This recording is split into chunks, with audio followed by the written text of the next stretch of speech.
Bem, nós estamos aqui na sala que fica à frente da entrada da antiga enfermaria do Convento de São Francisco, que é revestida com azulejos portugueses do século XVII, da tipologia tapete, né, do padrão camélia central. E nós temos aqui, por exemplo, um painel com o símbolo franciscano. E, pelo que diz Frei Pedro Sinzing, no livro editado em 1933, sobre a igreja e o convento de São Francisco, esses azulejos foram mandados colocar por Frei Manuel de Santo Antônio por volta de 1705 a 1707, que corresponde ao período em que ele foi guardião do convento. Portanto, podem ter sido, junto com os das escadarias e do refeitório, dos primeiros conjuntos de azulejos colocados dentro do convento de São Francisco. O símbolo franciscano é possivelmente um dos primeiros painéis com elementos figurativos que nós temos aqui na cidade de Salvador, porque é justamente de um período de fabricação no século XVII, né? Todas as características do século XVII, que possivelmente colocado por Frei Manuel de Santo Antônio no início do século XVIII. Nós temos aqui, por exemplo, um exemplar interessante, que é uma cruz que foi feita com peças que normalmente serviam para cercar os painéis, normalmente chamada de cercadura, que era muito comum nas cercaduras dos painéis do tipo tapete português do século XVII.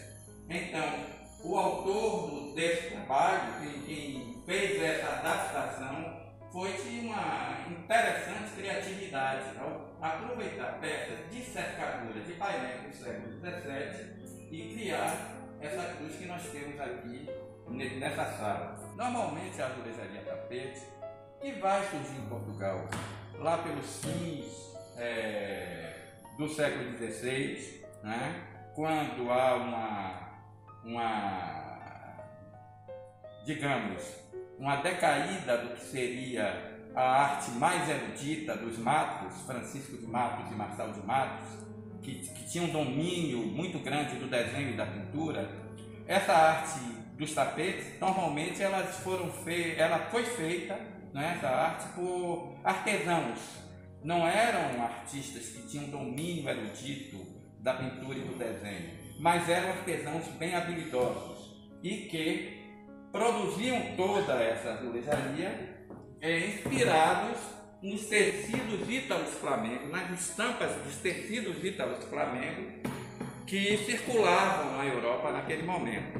Nós percebemos também um revestimento tapete do século XVII, do mesmo período do revestimento que podemos observar na sala, que acabamos de ver, que é também um tapete do século XVII, mas já com um desenho diferente. Já são elementos fitomorfos estilizados, ainda assim retirados das estampas dos chamados tecidos ítalo-flamengo. Olha, aqui se encontra o refeitório do Convento de São Francisco, né? E nós temos um conjunto talvez dos maiores que nós temos na cidade, revestidos de azulejos tapetes do século XVII. Nós temos exemplares policromados e temos, por exemplo, 2 tipos de tapetes, né, diferenciados. E o interessante é que nós observamos lá em cima na sala, na frente da antiga enfermaria, uma cruz que foi uma criação de peças de cercadura de painéis tapetes do 17 monocrônicos. E observamos que toda a cercadura desse espaço, essa cercadura, ela é feita com o mesmo padrão que nós observamos naquela cruz. O que podemos até aventar a possibilidade de que A cruz que observamos lá em cima poderia ter sido uma adaptação através de sobras que ficaram, né, da colocação do revestimento aqui da área do refeitório. Temos aqui um belíssimo painel figurativo do século XVIII, representando a última ceia, né, e que, segundo o professor José Neto, atribuiu esse painel a Antônio Pereira, sendo realmente um painel de Antônio Pereira, possivelmente é um dos primeiros painéis figurativos na cidade de Salvador, porque o Antônio Pereira foi um pintor da azulejaria portuguesa do início do grande ciclo da pintura artística figurativa portuguesa do século XVIII e que atuou bastante até aproximadamente 1710. Portanto, do período, pode ter sido do período do Frei Manuel de Santo Antônio como o guardião que o sucedeu, né? De maneira que é um registro importante que pode ter sido ou pode ser um dos primeiros painéis figurativos da azulejaria portuguesa colocados aqui na cidade de Salvador. A Capela Mor comporta um conjunto azulejado português do século XVIII, do período da grande produção joanina, por volta de 1734 a 35, e que foram atribuídos durante décadas, até mais de 1 ou 2 séculos, eles foram atribuídos ao Bartolomeu Antunes, que tem uma cartela nesse painel, no qual tem o nome do Bartolomeu Antunes, em 1737. Esses painéis foram uma doação de Dom João V à igreja, né? E ficaram aqui, chegaram em 37, mas só foram colocados lá por volta de 1736, por aí. Descobriu posteriormente que Bartolomeu Antunes, na verdade, nunca foi pintor de azulejo. Bartolomeu Antunes era um empreiteiro que tinha olaria e contratava pintores de azulejos, para poder fazer os trabalhos. O Bartolomeu Antunes, ele pegava a encomenda e contratava os artistas. Nesse período de 1737, quem trabalhou com Bartolomeu Antunes, e seguramente eram pintores de azulejo, foi o Nicolau de Freitas, que inclusive se casou com a filha do Bartolomeu Antunes, e que é um pintor conhecido com vários trabalhos em Portugal, em várias cidades portuguesas. E aqui no Brasil nós só temos o registro da possibilidade de ser Nicolau de Freitas. Esses painéis, como o do claustro inferior, e também quem trabalhou nesse mesmo período com Bartolomeu Antunes foi Valentim de Almeida, que fez vários trabalhos aqui na cidade de Salvador. A Igreja da Misericórdia, os painéis são atribuídos ao Valentim de Almeida. Esses daqui eu avento a possibilidade de que possam ter sido feitos pelo Valentim também ou Nicolau. A ordem terceira aqui ao lado, a atribuição de que foi o Valentim de Almeida que fez, como também ele trabalhou em Pernambuco, ele fez trabalhos para igrejas em Pernambuco, principalmente da Misericórdia, né? Portanto, são conjuntos de altíssima qualidade no contexto da azulejaria portuguesa figurativa do século XVIII, a azulejaria barroca, não é? Demonstram um grande domínio da pintura e do desenho. A pintura em azulejo ela tem uma certa especificidade em relação à pintura a óleo, outro tipo de pintura. Exige um domínio técnico da aplicação dos pigmentos sobre a chacota crua para depois ser cozida ao fogo. E, portanto, cada artista tinha o seu tipo, o seu jeito, a sua maneira de diluir o azul sobre o fundo branco, né? O azul cobalto. Então, daí que você consegue distinguir um Antônio Pereira de um Bartolomeu Antunes, de um Nicolau de Freitas, com Teotônio dos Santos, Sebastião de Almeida, enfim. São características bem peculiares de cada artista daquele período da grande produção joanina. E quem descobriu, na verdade, que o Bartolomeu Antunes nunca pintou, que era um empreiteiro e que contratava pintores para produzir para ele, foi um brasileiro, que é o Celso Macuti, que tive o prazer de conhecer em Lisboa. E o Celso, grande pesquisador, pesquisando na Torre do Tombo, no Arquivo Tramarino, o Celso consegue descobrir esses documentos que mostram que o Bartolomeu Antunes, na verdade, era um empreiteiro e não um pintor. Todos esses painéis são relacionados à vida de São Francisco. Ali, por exemplo, é um painel muito representado, né? Você encontra ele em vários lugares em Portugal e aqui mesmo no Brasil, que é São Francisco recebendo as chagas. No subcoro, nós temos dois painéis, um em frente ao outro, né? Que representa passagens da vida de São Francisco. São painéis também durativos da primeira metade do século XVIII e que, em termos de altura, são os maiores que nós temos aqui na cidade de Salvador.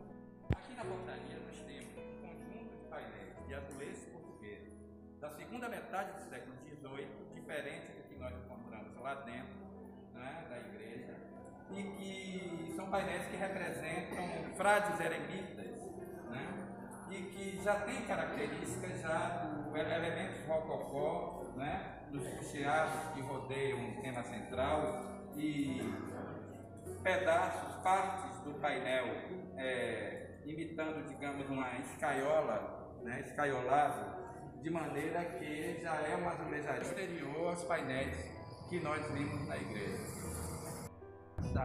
Da igreja de São Francisco é um revestimento liso que foi colocado no início do século de XIX, né? E que tinha a função, talvez muito mais, de proteger a fachada das intempéries, né? Mas ao mesmo tempo ele dá um jogo de tons que são diferenciados, né? Não é todo de um mesmo tom, que cria uma certa beleza estética para o conjunto da fachada da igreja.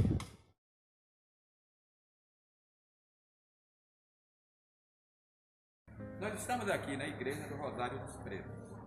A Igreja do Rosário dos Pretos tem um conjunto da azulejaria neoclássica portuguesa da segunda metade do século XVIII, da Fábrica do Rato, né? Muito interessante, porque é bom notar que Salvador tem o maior conjunto da azulejaria neoclássica portuguesa no Brasil. E temos conjuntos atribuídos a Francisco Gonçalves da Costa, melhor dizendo, e Francisco de Paula Oliveira, os dois artistas que trabalharam na Fábrica do Rato e que mais produziram painéis de azulejos para a cidade, que chegaram na cidade de Salvador. E se encontram principalmente aqui na Igreja do Rosário dos Pretos, possivelmente o maior conjunto neoclássico que nós temos na cidade. Temos também na Igreja de Nossa Senhora da Saúde e Glória, o Gonçalves da Costa, e temos na Igreja da Vitória, que aí já é o Francisco Paulo Oliveira. Esses que estão aqui no subcoro e na nave da igreja são atribuídos ao Francisco Gonçalves da Costa. Eles são painéis relacionados, né, retratando sobre São Domingos, né, e também sobre a Virgem Maria, né, a Nossa Senhora, que no caso aqui é a atribuição do Rosário, porque foi São Domingos de Gusmão que criou essa devoção à Nossa Senhora do Rosário. Esse painel, por exemplo, representa São Domingos de Gusmão recebendo o Rosário de Nossa Senhora. Nós temos aqui embaixo um cão com a tocha acesa na boca e uma esfera. Isso diz respeito a um sonho que a mãe de São Domingos teve quando estava grávida dele, e que ela via um cão com uma tocha acesa na boca e uma esfera. E ela, muito preocupada com aquele sonho, ela foi ao túmulo de São Domingos, né, de santo, e que pediu para que ele pudesse dizer o que representava aquele sonho. Então o santo apareceu, a mãe de São Domingos de Gusmão, e disse que ela ficasse tranquila, pois o filho que estava para nascer seria um homem amante a Deus, não é? E um grande pregador. E que o cão com a tocha acesa na boca, a tocha acesa representava a importância que ele teria em sua oratória e em sua capacidade de agregar fiéis, que era como uma tocha a iluminar o mundo, que é a esfera que se encontra atrás do cão. E a ordem vem se chamar Dominicana, que vem a ser, em latim, quer dizer cães do Senhor, né? Pelo fato do cão ser realmente um animal fiel ao seu dono, né? Nós temos aqui a adoração dos magos, né? Que é uma representação bem interessante, porque nós temos os 3 magos e um deles, os magos na época representavam os 3 continentes conhecidos, que era Europa, Ásia e África. Nós temos o mais novo, que tem um cocar na cabeça.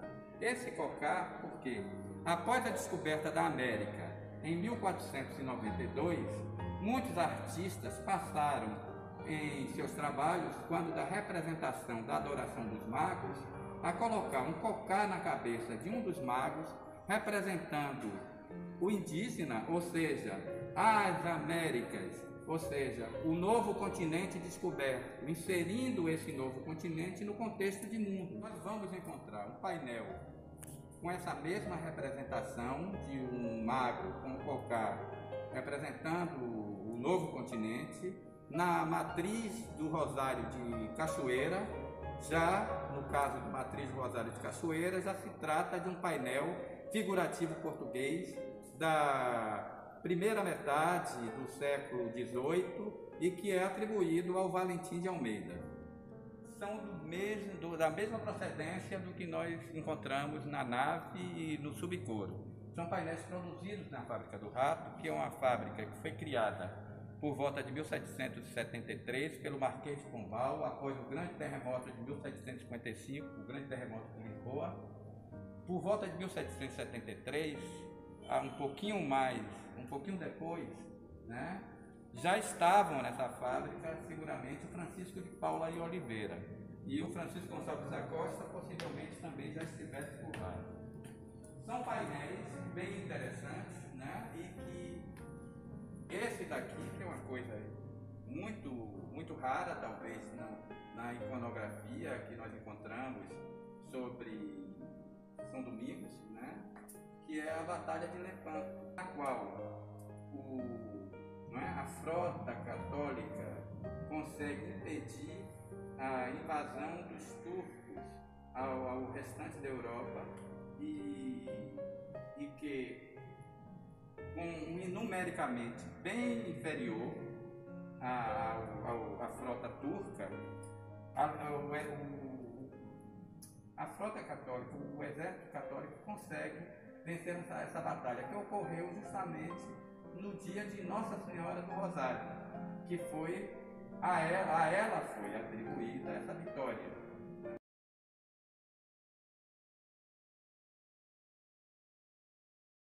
Na Catedral Basílica, nós encontramos predominantemente em diversos espaços, como o subcoro, a nave, na capela-mor, na sacristia, um vasto conjunto de azulejos portugueses policromados da tipologia tapete, que seguramente é o maior conjunto do tipo maçaroca, que é aquela configuração central do painel, dos azulejos, melhor dizendo, se configura uma maçaroca e normalmente é um padrão 4x4.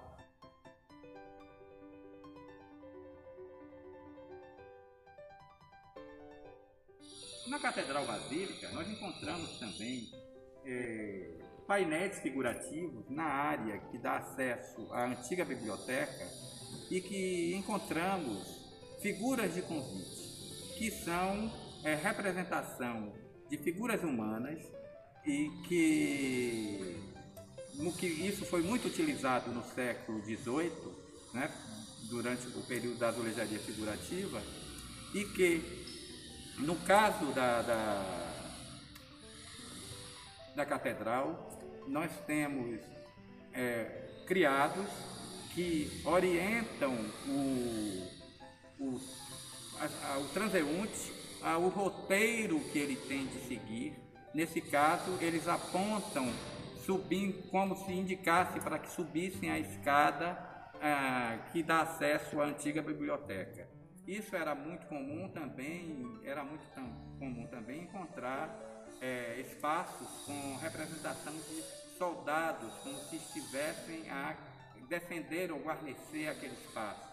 Nós encontramos isso no claustro superior do convento de São Francisco e encontramos também essa representação com soldados na Igreja da Misericórdia, que, segundo Luísa Arruda, especialista portuguesa de azulejaria, foram as primeiras figuras de convite colocadas na cidade de Salvador.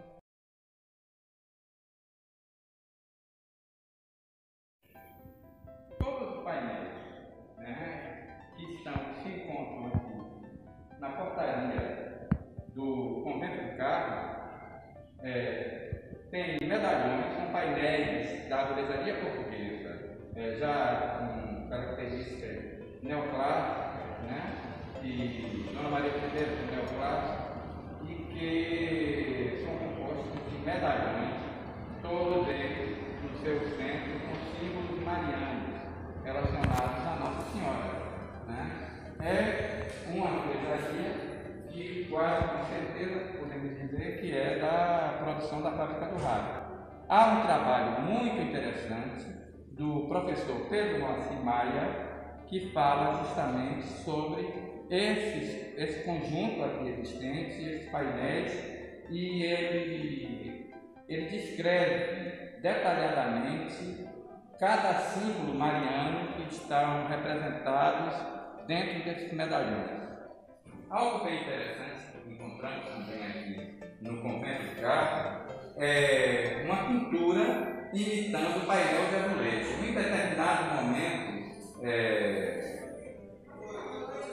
aconteceu que muitos espaços, esse tipo de criação foi feita, que era pinturas que a uma certa distância confundiam o observador como se fosse um painel em azulejos, mas que na verdade se tratava de pinturas.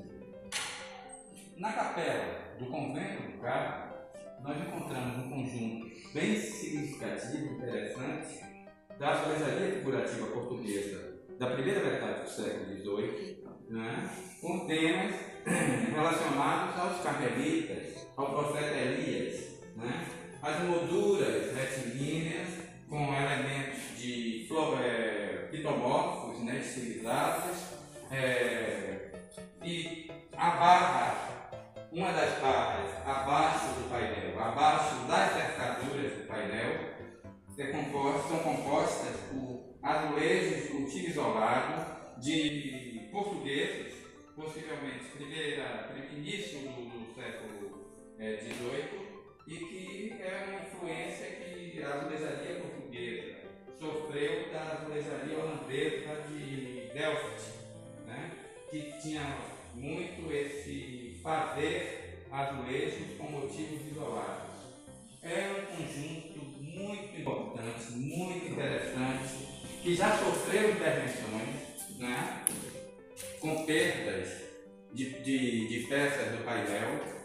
Em um determinado momento houve uma reintegração cromática sobre uma argamassa, possivelmente, pelo que estamos vendo, uma argamassa de areia e cal. E a pintura nos parece ter sido feita com aquarela ou têmpera. Encontramos também um painel que se adequa muito harmoniosamente, não é? Acima da porta de entrada, um conjunto com o símbolo carmelita e anjos ladeando o medalhão central em que esse símbolo carmelita se encontra. Um medalhão até que lembra um pouco um concheado.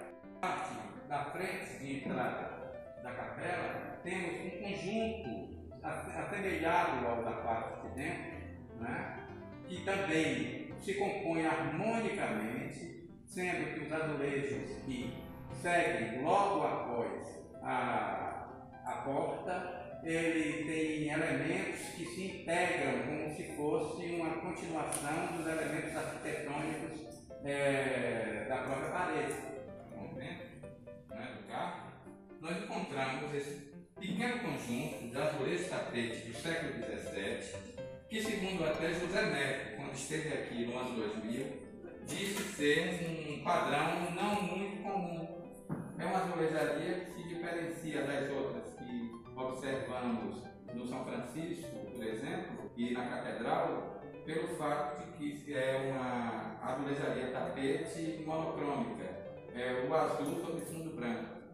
Nesse outro quarto, no mesmo convento do carro, nós encontramos uns 3 painéis, né, com representações do cotidiano do século XVIII, que são painéis da segunda metade do século XVIII, e um deles ainda bem conservado, o outro já com perdas de várias peças, e já com os elementos do rococó, né, pelo emolduramento do tema central, e uma cercadura de baixo tem um chamado marmoreado, que só vai ocorrer na segunda metade do século XVIII, após o grande terremoto de 1735. Esse caminhar que acabamos de fazer nos mostra a importância do conjunto azulejado, do patrimônio azulejado que nos foi legado pelos portugueses.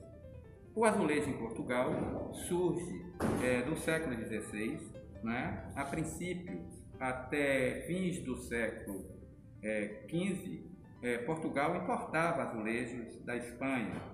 Dom Manuel, rei de Portugal, encomendou em fins do século XV, né? Encomendou azulejos de Sevilha para embelezar o Palácio Nacional de Sintra. A partir daí, Portugal passa a receber azulejos espanhóis, né? Durante um grande período, praticamente toda a primeira metade do século XV e o do século XVI. E o azulejo português ele está relacionado com diversos aspectos. Seu caminhar, suas mudanças estilísticas, as suas formas de aplicação estão inseridas dentro de contextos sociais, políticos, econômicos. Enfim, o azulejo não é um movimento artístico estanque de todo um contexto, de vários circunstancialismos que envolve toda a cultura portuguesa e toda a história portuguesa de uma maneira geral. Então, nós temos, por exemplo, pequenos detalhes que vão pontuar e esclarecer melhor esse caminhar e essa variação da azulejaria portuguesa.